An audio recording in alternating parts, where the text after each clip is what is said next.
Paano ba natin masasabi na malinaw na sa atin yung goal natin at yung dreams natin? Number one, dapat alam mo detalyado kung ano ba talaga yung gusto mo at ano ba talaga yung pangarap mo at ano ba yung target mo. Example, gusto mo magkaroon ng sasakyan.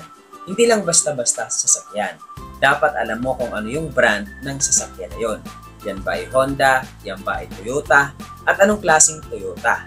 Yan ba ay Vios? Yan ba ay Hilux? Yan ba ay pickup? At anong kulay?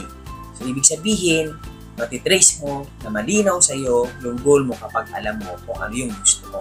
Pangalawa, dapat alam mo kung paano siya kukunin. So, syempre, una, aalamin mo. Magkano ba yung gusto mong kita? Magkano ba yung gusto mong price ng sasakyan?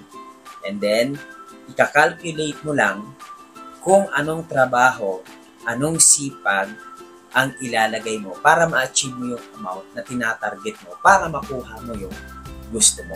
Ibig sabihin, kahit hindi mo pa nakukuha yung pangarap mo o yung goal mo, dapat sa'yo pa lang malinaw na at nafe-feel mo na, nararamdaman mo na nakuha mo na siya.